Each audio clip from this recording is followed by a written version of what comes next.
If you've done all this correctly, then the people signing up to your mailing list should be fans of your content who trust your authority and who are interested in the value you're providing via your emails. That means they'll be more likely to open them and read them. But this is where the really important stuff comes into play. You don't want your subscribers to read your emails just once, you see. You want them to keep reading them and to keep opening them. This is why you need to make sure that you're consistently delivering value and make sure that people are glad they opened your message. If you do this well, then people might even share your emails, and you may find that you start attracting new members organically. A fantastic example of this is Brain Pickings, which you can find here at brainpickings.org. Brain Pickings is a massive blog run by Maria Popova. The blog is huge today and has millions of readers, and it's regularly featured by the likes of Wired and The Times. Now, how did it get to this point? Well, actually, it started out as a mailing list that Maria made for her friends and some colleagues. She would simply put a few things she was interested in into an email and send it to a select few members, along with some comments of her own. Now, this is called aggregate content. People on her list found the content so fascinating and entertaining that they started recommending their friends to sign up and passing them around. Gradually, more and more people signed up, and her emails became more and more in-depth. Eventually, she launched the site in response to demand, and, well, the rest is history. In this case, Maria did no marketing and started out very small. What made her emails a success was the pure value she was delivering. You need to make sure that you do the same. How do you do that?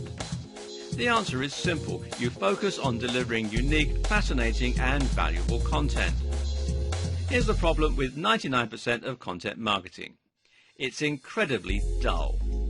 How often do you see articles on fitness with titles like 10 pec exercises you can do at home? How many SEO articles are there on 10 mistakes in SEO?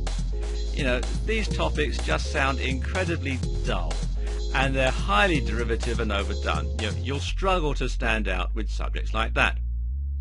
On the other hand, though, an example of something from Brain Pickings would be Adam Gopnik on Darwin's brilliant strategy for preempting criticism and the true mark of genius. Or how about Nico L. Kraus' beautiful letter to Van Gogh on fear, bravery, and how to break the loop of our destructive patterns. Now, that is some content with real meat. That's content that has you imagining the potential implications as soon as you read the title, and you just know that it's going to be thoughtful, in-depth, and something you can enjoy over a nice warm mug of tea. This is where the value comes in. Of course, you need to make sure you're remaining on topic and staying within your niche or your industry. But while you're doing that, you need to come up with topics, information, and discussion that isn't anywhere else. You need to convey that information in an entirely new way, and you need to put as much effort into creating stunning content as possible. Then people will read your emails and they will look forward to the next one. What's more, this will help you build trust in your brand and in you as a marketer, and ultimately that will make your audience much more likely to buy products that you subsequently recommend. And to reiterate, this is also what you need to be doing on your website so that people want to subscribe in the first place. Look at studies, be inspired by historical texts, find interesting people, explore your subject, and bring something new to the table. As well as offering excellent value, you also need to think about conforming to some of the standards and expectations inherent in content marketing. For starters, while the recommended length for a blog post is roughly 1,800 words, the average email could be much shorter. When people read blog posts, they're doing it through their favorite browser at a time that they've set out to read something interesting. Reading the inbox when they're checking their emails in the morning, though, is something quite different. Aim for roughly 400 to 700 words, depending on the format of your email. And this is another point, the format of your email. What is your email going to be? What purpose does it serve? Some emails effectively work as blog posts, just like Maria's did. A newsletter, though, is something slightly different again. This will be a roundup of news that will pertain both to your website or blog and to your industry or niche. and this can be a little longer. Other options are to create an e-course which will be slightly different again, or to promote special offers. Most likely, your email will be a bit of an amalgamation with an introduction from you, followed by a feature and some highlights from your site, and maybe a bit about your latest deals and offers. This is what can be considered a newsletter.